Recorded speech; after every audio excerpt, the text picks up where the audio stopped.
Hey everyone, Evan and Daxon here with Fishing Life 101, and today we are bluegill fishing. So it seems like on YouTube most of the stuff that we see is about bass fishing or catfishing or fishing for saltwater fish or some other big fish. But really I believe that one of the most important species we can learn how to catch is bluegill. And there's many reasons why. One of the first reasons is because you're generally not casting as much. They're easy to catch with a hook and bobber and putting a piece of worm on it. It's a simple setup. It doesn't require people to cast many times. A lot of times casting is one of the hardest things to do whenever you're fishing, is learning how to cast correctly. So we don't have to do that as much until we can learn how to cast better. Another thing is that bluegill are pretty much everywhere. I don't think I've hardly been to a pond or a lake or anywhere around here that doesn't have bluegill. That's not to say the fishing for that is good everywhere, but they're just commonly found everywhere. They're a hardy species, they're easy to catch, and there's going to be a lot more of them in a pond because they're not an apex predator. They're going to be generally a prey fish that feeds on aquatic insects and stuff like that, so there's going to be a lot more of them than even bass or catfish or anything like that.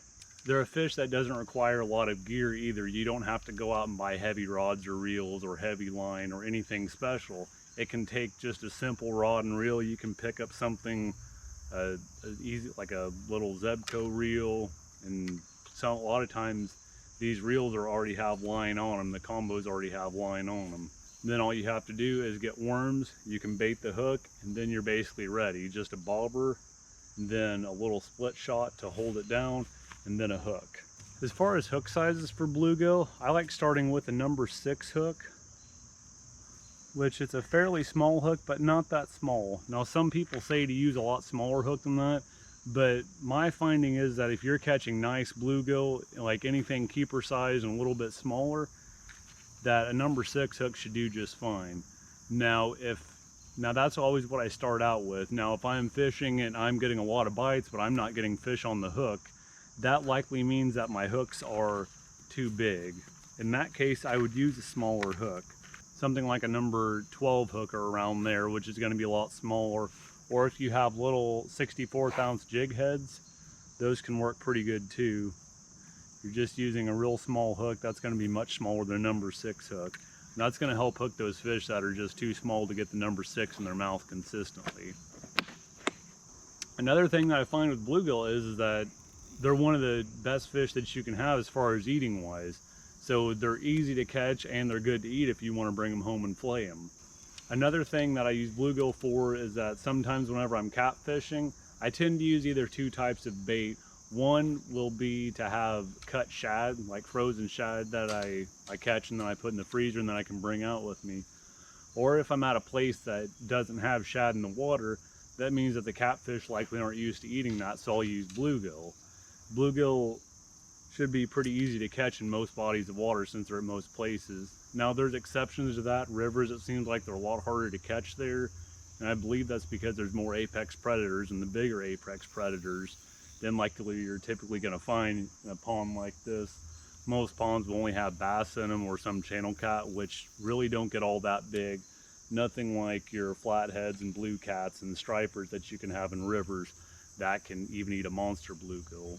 Whenever we're using worms for bluegill, you don't really have to have the whole worm. You can generally just use half the worm, then all you're going to do is put on the hook, because really bluegill only have to have a little piece of worm. They don't need a huge earthworm on the hook.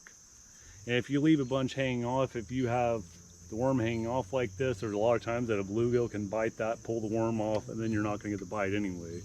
So you don't want a bunch of worm hanging off the hook. So a piece of worm like this will work just fine. One last thing is that you don't want any worm on the hook point. You want plenty of hook point exposed. So you want to make sure that the worm is down over that hook point. So you're going to see the hook point exposed like that.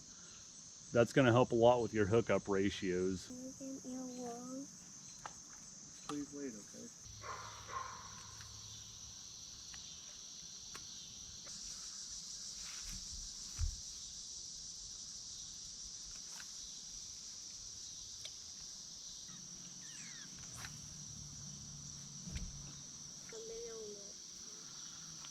I got one. Remy, Is that Remy, a Remy. reddy or what is this thing?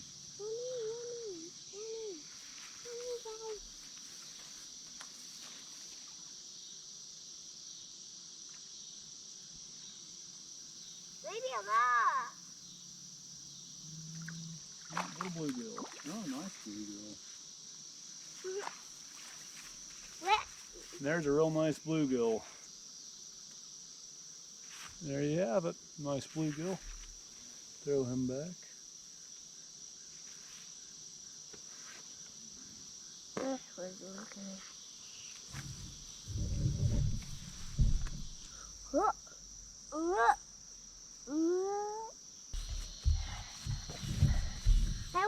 I will after that. Why? Okay, you reel him in. Reel him No in. bluegill. Yep. Another bluegill. You don't have to get in the mud. Just stay right here and reel him in.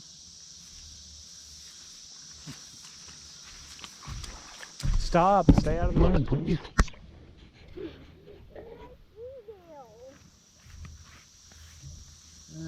No, it's not bad. He's too small here. Let me. So here's another bluegill, another great hook set. That's why, another reason why I use the number 6 hooks. I haven't seen that I've gotten a bite tonight and not been able to put them on. Oh, sorry, I'll get another one. Sorry.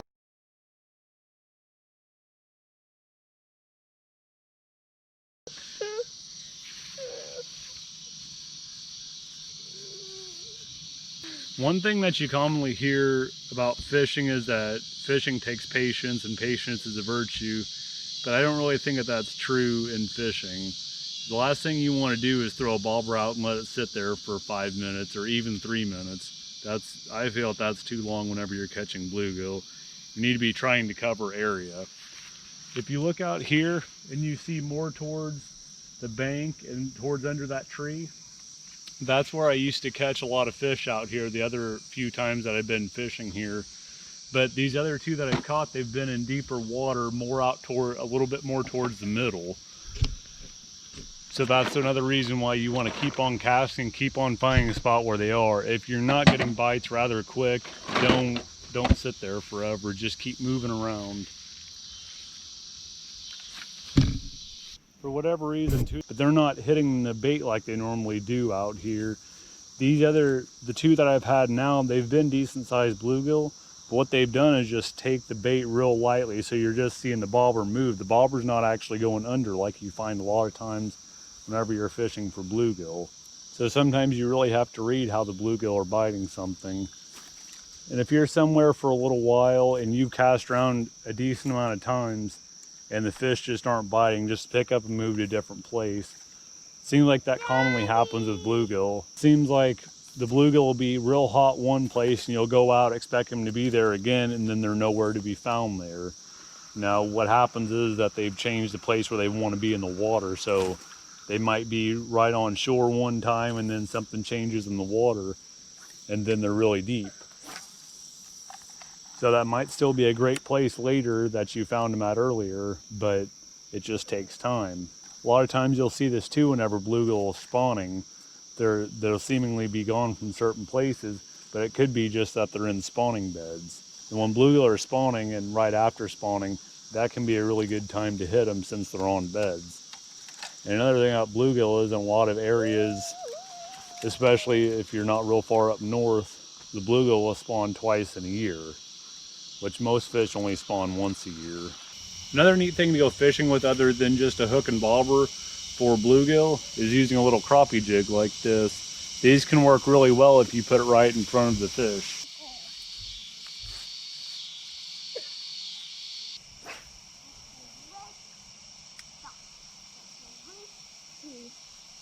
I got one. Oh, let me. No, it's almost in.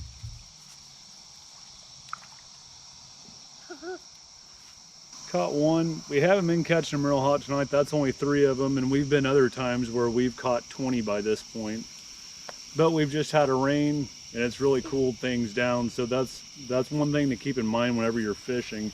If you go fishing at a place one time and you don't do good, you should always give it another try, because something like this, we haven't caught many tonight, but we've been here other times and we've done just great. And if we'd only went here one time, you know, and we want to judge it just by off of this time, we'd say it wasn't very good. That's why you should always fish place multiple times. Another nice thing about bluegill is that you can fish them pretty much any time. It seems like you can fish them in the middle of the day and it's just fine, or you can fish them at night like this and it works real good. You want me to hook them for you? Want me to get them and then have you reel them? Okay, reel them. Now that's a bass. Another nice thing about using little crappie jigs and stuff like that is you can catch bass at this time of night.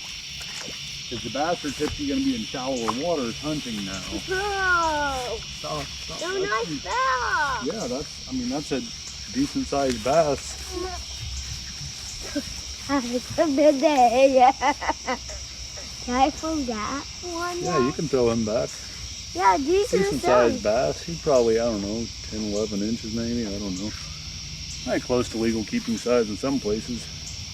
Okay, throw them back, but kind of take them close to the water and give them a little toss back in, okay? There you go.